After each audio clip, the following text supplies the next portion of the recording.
Hi friends, welcome to our ಮುಂಜಾನೆ.com. ಇವತ್ತಿನ ವಿಡಿಯೋದಲ್ಲಿ ನಾನು ನಿಮಗೆ ಈಸಿಯಾಗಿ ಹೇಗೆ ಎಗ್ ಫ್ರೈಡ್ ರೈಸ್ ಮಾಡೋದೆಂದು ನಾನು ಈ ವಿಡಿಯೋದಲ್ಲಿ ನಿಮಗೆ ತಿಳಿಸ್ಕೊಡ್ತೀನಿ. ಅದಕ್ಕೂ ಮುನ್ನ ಈ ವಿಡಿಯೋಗೆ ಲೈಕ್ ಮಾಡಿ, ಶೇರ್ ಮಾಡಿ ಹಾಗೂ ಸಬ್ಸ್ಕ್ರೈಬ್ ಮಾಡೋದಂತೂ ಖಂಡಿತ ಮರಿಬೇಡಿ ಫ್ರೆಂಡ್ಸ್. ಹಾಗೆ ಪಕ್ಕದಲ್ಲಿರುವ ಬೆಲ್ಲೈಕನ್ನ ಪ್ರೆಸ್ ಮಾಡಿ. ನಾವು ಮಾಡೋ ಎಲ್ಲ ವೀಡಿಯೋಸ್ ನೋಟಿಫಿಕೇಷನ್ ಕೂಡಲೇ ಬರುತ್ತೆ. ಇದಕ್ಕೆ ಬೇಕಾಗುವ ಪದಾರ್ಥಗಳು: ಈರುಳ್ಳಿ, ಶುಂಠಿ ಬೆಳ್ಳುಳ್ಳಿ ಪೇಸ್ಟ್, 1 ನಿಂಬೆಹಣ್ಣು, ಕೊತ್ತಂಬರಿ ಮತ್ತು ಪುದೀನ. ನಿಮಗೆ ಯಾವ ತರಕಾರಿ ಬೇಕೋ ಆ ತರಕಾರಿ ಹಾಕ್ಕೊಳ್ಳಿ. ನಾನಿಲ್ಲಿ ಕ್ಯಾರೆಟು, ಬೀನ್ಸ್ನ ತೊಗೊಂಡಿದ್ದೀನಿ ಫ್ರೆಂಡ್ಸ್. ಹಾಗೆ ನಾನು ಇಬ್ಬರಿಗೆ ಮಾಡ್ತಾ ಇರೋದ್ರಿಂದ 3 ಮೊಟ್ಟೆನ ತೊಗೊಂಡಿದ್ದೀನಿ. ಅದಕ್ಕೆ ಪೆಪ್ಪರ್ ಪೌಡರು ಮತ್ತು ಖಾರದ ಪುಡಿನ ಹಾಕಿ ಮಿಕ್ಸ್ ಮಾಡ್ಕೊಂಡು ಇಟ್ಕೊಂಡಿದ್ದೀನಿ ಫ್ರೆಂಡ್ಸ್. ಹಾಗೆ ಪೆಪ್ಪರ್ ಪುಡಿನೂ ಬೇಕು. ನಮಗೆ ಸೋಯಾ ಸಾಸ್ ಬೇಕು, ಚಿಲ್ಲಿ ಸಾಸ್ ಬೇಕು, ಹಾಗೆ ವಿನೆಗರ್ ಬೇಕು ಫ್ರೆಂಡ್ಸ್. ನೋಡ್ತಿದ್ದೀರಲ್ಲ. ಹಾಗೆ ನಿಮ್ಗೆ ಎಷ್ಟು ಬೇಕೋ ಅಷ್ಟು ಉಪ್ಪನ್ನು ನೀವು ಈ ಫ್ರೈಡ್ ರೈಸ್ಗೆ ಮಾಡೋದಕ್ಕೆ ನಿಮಗೆ ರುಚಿಗೆ ತಕ್ಕಷ್ಟು ನೀವು ಇದನ್ನು ಬಳಸ್ಕೊಬೋದು ಫ್ರೆಂಡ್ಸ್. ಬನ್ನಿ ಫ್ರೆಂಡ್ಸ್, ಈಗ ಮಾಡೋ ವಿಧಾನವನ್ನು ನೋಡೋಣ. ಈಸಿಯಾಗಿ ಮಾಡ್ಕೊಬೋದು. ನಾವು ಹೋಟೆಲ್ಗಿಂತ ತುಂಬಾ ಚೆನ್ನಾಗಿರುತ್ತೆ ಫ್ರೆಂಡ್ಸ್. ಇಷ್ಟು ಕಡಿಮೆ ಟೈಮಲ್ಲೇ ನಾವು ಮಾಡಬೇಕು.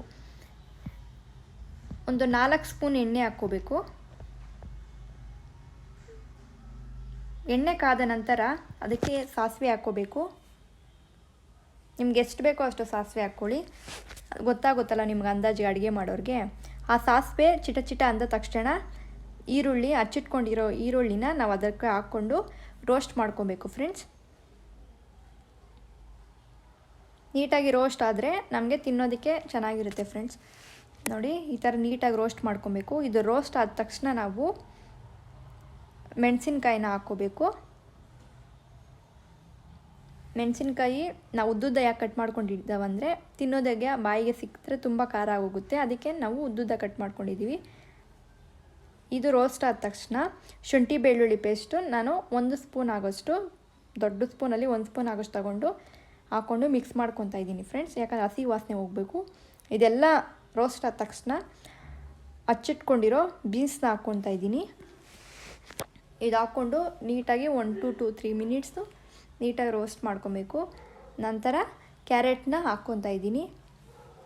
ಇದನ್ನು ಅಷ್ಟೇ ಎಲ್ಲನೂ ಒಂದು 5 ಮಿನಿಟ್ಸು ನಾವು ಕೈ ಆಡಿಸ್ಕೊಬೇಕು, ರೋಸ್ಟ್ ಮಾಡ್ಕೋಬೇಕು. ಆವಾಗ ಹಸಿ ವಾಸನೆ ಹೋಗುತ್ತೆ ಫ್ರೆಂಡ್ಸ್. ಈಗ ಎಲ್ಲನೂ ನೀಟಾಗಿ ರೋಸ್ಟ್ ಮಾಡ್ಕೊಬೇಕು. ಹಾಗೆ ಈಗ ನಾವು ಎಷ್ಟು ಬೇಕೋ ಅಷ್ಟು ನಾವು ಉಪ್ಪನ್ನು ಸೇರಿಸ್ಬೇಕು ಫ್ರೆಂಡ್ಸ್. ಇದಕ್ಕೆ ಈ ಥರ ನೀಟಾಗಿ ಆದ ತಕ್ಷಣ ನಾವು ಒಂದು ಸೈಡ್ಗೆ ಅದನ್ನು ತಳ್ಕೊಂಡು ಇದನ್ನು ಸೈಡಲ್ಲಿ ಹಾಕ್ಕೊಂಡು ಈಗ ಇದನ್ನು ಚೆನ್ನಾಗಿ ಹುರ್ಕೋಬೇಕು. ಯಾಕಂದರೆ ಇದನ್ನು ಹುರ್ಕೊಳೋದ್ರಿಂದ ನಾವು ದೊಡ್ಡದಾಗಿ ತಿನ್ನಾಗ ಮೊಟ್ಟೆ ಸಿಗುತ್ತೆ, ಅವಾಗ ತುಂಬ ಟೇಸ್ಟ್ ಬರುತ್ತೆ ಫ್ರೆಂಡ್ಸ್. ನೋಡ್ತಿದ್ದೀರಲ್ಲ, ಇದನ್ನು ಚೆನ್ನಾಗಿ ಹುರ್ಕೋಬೇಕು. ಇದು ಚೆನ್ನಾಗಿ ಒಂದು 3/4 ಭಾಗದಷ್ಟು ಹುರಿದ ನಂತರ ಇದು ಸೈಡ್ಗೆ ಇಟ್ಕೊಂಡಿರೋ ತರಕಾರಿನ ಎಲ್ಲನೂ ನೀಟಾಗಿ ಮಿಕ್ಸ್ ಮಾಡ್ಕೊಬೇಕು ಫ್ರೆಂಡ್ಸ್. ನೋಡ್ತಿದ್ದೀರಲ್ಲ ಯಾವ ಥರ ಮಿಕ್ಸ್ ಮಾಡ್ಕೊತಾ ಇದ್ದೀವಿ ಅಂತ. ಯಾಕಂದರೆ ಹಸಿ ವಾಸನೆ ಹೋದರೆ ಮೊಟ್ಟೆ ಸ್ಮೆಲ್ ಇಲ್ಲದೆ ಇದ್ದರೆ ತಿನ್ನೋದಕ್ಕೆ ಚೆನ್ನಾಗಿರುತ್ತೆ. ಈಗ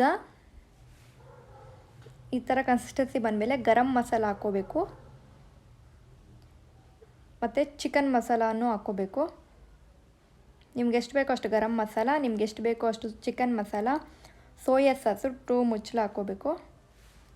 2 ಮುಚ್ಚಳ ಅಥವಾ 2 ಸ್ಪೂನ್ಸ್ ಹಾಕ್ಕೋಬೇಕು. ವಿನೆಗರ್ ಅಷ್ಟೇ 1 ಸ್ಪೂನ್. ಓಕೆ, ನೋಡಿ, ಚಿಕನ್ ಮಸಾಲ ನಿಮ್ಗೆ ಎಷ್ಟು ಬೇಕೋ ಅಷ್ಟು ಹಾಕ್ಕೊಳ್ಳಿ. ನಿಮ್ಗೆ ಅಂದಾಜು ಗೊತ್ತಾಗುತ್ತಲ್ಲ.